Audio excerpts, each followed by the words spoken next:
Magandang hapon po sa inyong lahat mga ka-farmers, mga ka-viewers from Luzon, Visayas at Mindanao, pati sa abroad at ibang bansa. So sa hapong ito mga ka-farmers, mag-update lang po tayo no, sa ating ampalaya na ang variety po ay Galaxy Max F1. So sa hapong ito mga ka-farmers, ito na po ang kalagayan niya. 33 days old na po siya.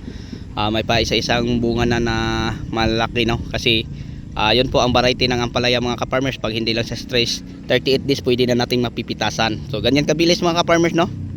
So bukas mag 34 days. Okay. So papadilig na ba tayo ulit ng tubig para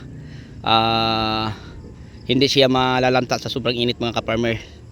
Alam niyo mga ka-farmers no, napanood ko kanina sa balita, may banta sa El Nino.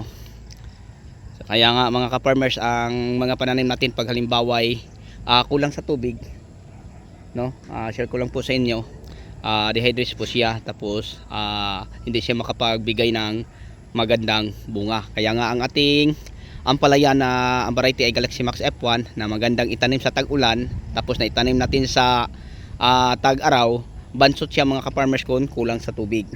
Kaya ang ating ginagawa, nagpagawa tayo din ng irrigation no, sobrang lalim to mga ka-farmers oh, kasi dinin natin pinapadaan ang tubig. Yan, galing doon sa water pump at solar. So yan mga ka-farmers, tapos bagsak dyan papunta doon sa talungan natin. So ang talong natin mga ka-farmers, share ko lang po sa inyo, nadidiligan na rin natin ng isang beses. Tapos yung sa kabila, pangalawa kanina. So yung pinapadaan natin sa gitna mga ka-farmers. So asahan natin to kahit sobrang init, dahil may sapat tayong tubig pang dilig mga ka-farmers, makaka-harvest pa rin tayo. Hindi naman masyadong marami, at least meron tayong harvest mga ka-farmers. So share ko lang po sa inyo yung harvest natin sa pang-apat ng harvest na sa niraraton ay naka 710 kilos tayo. And then sa kabila nasa 500, so nasa 1,000 pa kapin kilos mga ka-farmers no, 1 to kapin kilos ang ating nakakuha lahat. And then sa ating ampalaya, asahan natin to sa susunod na mga araw, mapipitasan natin to mga ka-farmers, kasi may mga kasing laki ng kalingking, parang braso ng bata no, ganyan. So sa 38 days may mapipitas man tayo kunti lang, pero sa mga 45 days mga ka-farmers, 42 or 45 days parang parami-rami na. Then ang unang bunga dito sa ating ampalaya, share ko lang po sa inyo, ay maiksi lang, kasi palagi ko nang nasabi sa inyo na pag variety ng Galaxy Max F1, share ko lang po sa inyo, gusto may experience, mag 4 years na, mag 5 years na po tayo sa pagtatanim ng variety na ito. Ano po siya, maiksi ang kanyang unang bunga. And then sa pangalawa ay maganda na hanggang pangatlo, apat. Tapos pag kulang lang sa tubig mga ka-farmers, lumabas ang maraming maiksi, baluktot. So ganyan siya mga ka-farmers. Pero yung variety na to, maganda to siya, basta wala lang siyang punggos or sakit no, maganda to siya, mabunga. And then mga ka-farmers, pag halimbawa yung ampalaya na to ma-stress no, lahat maraming mga bunga na deform, baluktot, tapos parang kung tingnan natin hindi siya smooth no. Ganyan siya mga ka-farmers. Pero sa tag-ulan, yung tinatawag natin may ulan, may init, normal ang panahon, napakaganda tong variety ng ampalay na to. Kasi sa na-experience ko ay marami siyang magbigay ng bunga. So yun po ang ampalaya na Galaxy Max F1. Okay, then kung mistisa mga ka-farmers, share ko lang po sa inyo, gusto may experience ha. Ang mistisa maganda siya sa ganitong panahon, malaki ang kanyang bunga, kaso lang naubusan sila ng seeds. So yung nakausap ko yung nasa office mga ka-farmers, sabi nila sa June pa daw magkakaroon ng mga buto ng mestiza na ampalaya na pwede nating itatanim sa ganitong panahon. Okay, pero sa tag-ulan mga ka-farmers, mahina si mestiza. Alam niyo ba kung bakit? So share ko lang po sa inyo, sa aking experience, madali lang po siyang mamutok kahit ano pa sa fungicide no, mga 8 harvest may mapapansin ka na sa bandang dulo. Pero napakaganda ang kanyang bunga mga ka-farmers, pag-alaga lang natin sila sa fungicide.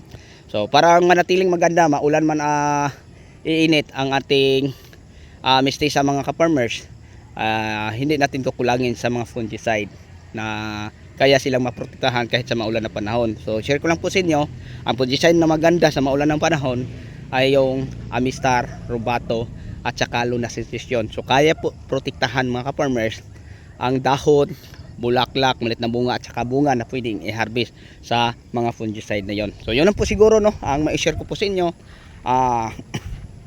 patungkol dyan mga ka-farmers sa mga ginagamit natin. At saka sana po may natutunan kayo, no, kung anong mga magandang variety ng ampalaya na pwede nating itatanim. So marami na tayong mga video na ina-upload sa mga variety ng ampalaya kung anong panahon na pwede natin silang itatanim. So mga ka-farmers, bago natin tatapusin to, may isa pang tanong. Ang tanong mga ka-farmers, ano daw ang pinakamagandang buwan, no, na itanim natin ang palaya? Sabi niya yung may magandang presyo, ka-farmers, based on my experience. Alam ko ka-farmers na matagal ka nang nagtatanim, so may idea ka na sa panahon kung ano ang pinaka magandang panahon magtanim ng ampalaya. Okay, share ko lang sa inyo mga ka-farmers, ang month of April maganda kasi karamihan sa mga farmers magtanim May na at saka June, di ba? Yun po ang normal na panahon sa tag-ulan, may init, may ulan. Kaya nga sa mga panahon na yon, maganda sa April. Alam mo ba kung bakit? Kasi sa April may ulan pa isa-isa, no? So may mga probinsya na inuulan, pero dito sa Batangas, nako, magkakaroon din siya ulan sa Mipa. So yun po no mga ka-farmers, ang mai-share ko sa inyo. Din pangalawang buwan, September. Kasi ang September mga ka-farmers, anihan ng ano po, palay. So pag anihan ng palay mga ka-farmers, anihan ng mais, kasi sa amin sa Mindanao ganyan ang mga panahon sa tag-ani namin, August hanggang September, walang makapagtanim ng mga tulad ng ampalaya, talong, kamatis, yung mga panahon na yon. Tapos dito sa Luzon, daanan sa mga bagyo yung mga panahon na yon. Kaya nga pagdating sa November at saka December, sobrang mahal ang mga gulay din no? So pwede kayo mga ka-farmers magtanim dyan, basta gayahin nyo lang ang ating mga pala o balag, no? Ang poste buo, tapos nakabaon 1 meter, tapos ang gamit ay tie wire number 14 at saka number 12. Ang ating tie wire na simula din papunta sa isang dulo, yun po ang number 12. Ang simula sa isang dulo papunta sa isang dulo, yung sa linya, yun po ang number 14. Ang brand po niya ka-farmers mga ka-viewers, share ko lang, ay Galvanize. Bakit Galvanize ang ibabahagi ko sa inyo? Kasi si Galvanize ay hindi po siya kalawangin. So meron na tayong mga 25 years no na mga tie wire. Meron ng 30 years, binata pa ako. Tapos yung anak ko ngayon dalaga at ulitaw na sila mga ka-farmers, no.